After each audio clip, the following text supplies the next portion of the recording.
இந்த உலகத்தில் உருவாகி இருக்கிற எந்த ஒரு உயிராக இருந்தாலும் அதோட முதல் நோக்கம் வாழணும். இந்த உலகத்தில் எப்படியாவது உயிர் வாழ்ந்தே ஆகணும். அதுதான் எந்த உயிரோட நோக்கமும். அப்படிப்பட்ட நோக்கத்தோடு வாழ்கிற எந்த உயிர்களுமே வாழ்கிறதுக்காக என்ன வேணாலும் செய்யும்.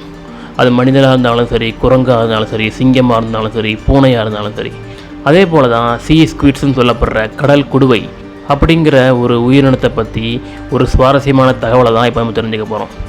அந்த கடல் குடுவை சீ ஸ்குவிட்ஸுங்கிறது என்ன அப்படின்னா, ஒரு சின்ன குடுவை போன்ற அமைப்பு உள்ளது. அது கடலில் மிதந்துக்கிட்டே போகும். அதோட இலக்கு என்ன அப்படின்னா, எப்படியாவது ஒரு பவளப்பாறையில் போய் தன்னை இணைச்சிக்கணும். அப்படி இணைச்சிக்கிட்டால் அதுதான் அதோட ஒரு பெர்மனண்ட்டான வீடு. அதுக்கப்புறம் அது எங்கேயுமே போக தேவையில்லை. அப்படி இருக்கும்போது அதுக்கு இருக்கிற அந்த சின்ன மூளையை பயன்படுத்தி அது தேடி பயணிச்சுக்கிட்டே போகும். ஒரு கட்டத்தில் பவளப்பாறையை சென்று அடையும். அப்படி சென்று அடைஞ்சதுக்கு அப்புறம் தான் அது ஒரு வினோதமான ஒரு செயலை செய்யுது.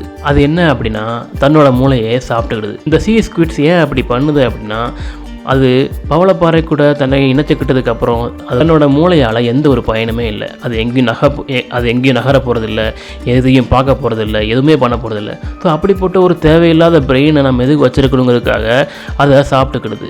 ஏன் அப்படின்னா, பிரெயினுக்குன்னு தனி எனர்ஜி செலவாகும். அதை பராமரிக்கணும். அதுக்காக நியூட்ரிஷன்ஸ் தேவைப்படும். அதனால் பிரெயினையே ஒரு உணவாக தின்றுது. இதுக்கப்புறமா அந்த பவளப்பாறையில் ஒட்டி அது மூலமாக இருக்கிற தனக்கு கிடைக்கிற உணவுகளை மட்டும் உண்டு உயிர் வாழ்கிறது தான் அந்த உயிரோட வேலை. மனிதர்களை பொறுத்த வரைக்கும் மூளை எவ்வளோ முக்கியமானது தெரியும். உலகத்தில் இருக்கிற எல்லா உயிரினத்துக்கும் மூளை எவ்வளோ முக்கியமானதுன்னு தெரியும். அப்படி இருக்கும்போது உயிர் வாழ்கிறதுக்கு மூளையே தேவையில்லை அப்படின்னா, அந்த மூளையே சாப்பிடக்கூடியது இந்த சீ ஸ்குவிட்ஸ். இதுலேருந்து நம்ம என்ன புரிஞ்சுக்கிறோம் அப்படின்னா, அந்த உலகத்தில் பிறகுற எந்த ஒரு உயிராக இருந்தாலும் அதுக்கு முக்கியமானது இந்த உலகத்தில் உயிர் வாழணும். அதுக்காக அது என்ன வேணால் பண்ணும்.